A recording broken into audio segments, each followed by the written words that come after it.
এইবোৰ মাত্ৰ এটা এটা বাঁহৰ বস্তু নহয়, এইবোৰ হৈছে এটা এটা শিল্প, যাৰ মাজত সোমাই থাকে এটা এটা সত্তা। আজি আমি আগবাঢ়িছোঁ পানীদিহিং পক্ষী অভয়াৰণ্য দিশলৈ এটা আনপ্লেন ট্ৰিপ হিচাপে। এয়া আমি ছটাৰ এটা যাত্ৰা, বা ভিন্দৌ, গুণগুণ, মই, নিধি আৰু জন।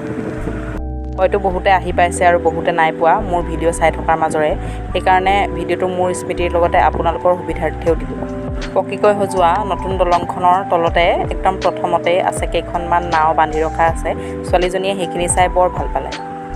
সুখৰ কোনো সংজ্ঞা নাই, এই সময়কণেই সুখ।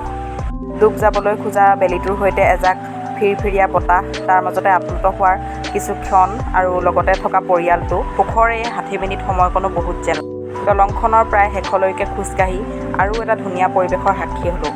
ইয়াতে কেইটামান ম'হ চৰি আছে আৰু ঠায়ে ঠায়ে জাল পাতি ৰাখিছে আৰু বহুত কেইখন নাও মানুহে চলাই ৰাখিছে মাছ মৰাৰ নিমিত্তে।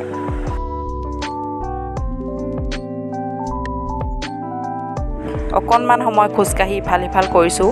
ছোৱালীজনীক দেউতাকে অকণমান কোচত লৈছে, তাইৰ যিহেতু ভাগৰো লাগে। তাৰ মাজতে আকৌ অকণমান সময় মোকো দিছে, সকলোৱে ফটোও মাৰিছে। এইখিনি সময়কে নিজৰ কৰি চিৰদিন বুকুত সাঁচি ৰাখিবলৈ মন যায়।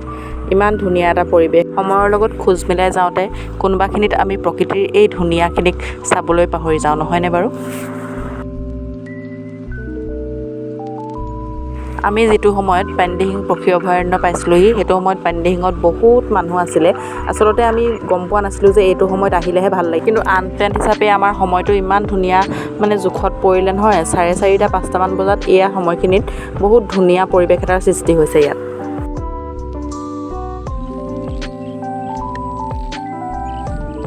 কেতিয়াবা চিনাকি মানুহবোৰো অচিনাকি হৈ পৰে সময়ৰ সোঁতত, কিন্তু অচিনাকি মানুহক চিনাকি কৰি ল'ব পৰাটো মানুহৰ ভিতৰত থকা এটা শিল্প, নহয় জানো? তুমি ময়ো বচাবলৈ যাব নোৱাৰোঁ, হয় নাই কোৱা? নেযাওঁ, ভয়ো লাগিব। জানিলে একো নাই, তথাপিতো অকণমান ৰিস্ক ল'বলৈ দিগদাৰি। পক্ষী অভয়াৰণ্যখনৰ যিমানডোখৰলৈকে ৰাস্তাটো আছিলে বা য'ত ৰাস্তাটো শেষ হৈছে, সেই ঠাইখিনিত আহি আমি অকণমান সময় ৰ'লোঁ। তাৰো পৰিৱেশটো একদম সুকীয়া। শিৱসাগৰবাসী হওক বা অন্য ওচৰ পাজৰৰ যিসকল লোক আছে, যদি কোনোবাই প্ৰকৃতিৰ লগত অকণমান সময় কটাম বুলি ভাবিছে, অকলশৰীয়াকৈ হওক বা আপোন কাৰোবাৰ লগত, তেনেহ'লে এই ঠাইডোখৰ একদম উপযুক্ত বুলি আমি ক'ব পাৰিম। যদিও আমি আনপ্লেন হিচাপে আহিছোঁ, সেইকাৰণে আমি বেছি সময় কটাব নোৱাৰিলোঁ, কিন্তু বহুত ভাল লাগিলে যিখিনি সময় থাকিলোঁ।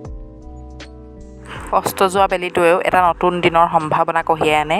সেই দিনটো সকলোৰে ভাল হওক, শুভ হওক।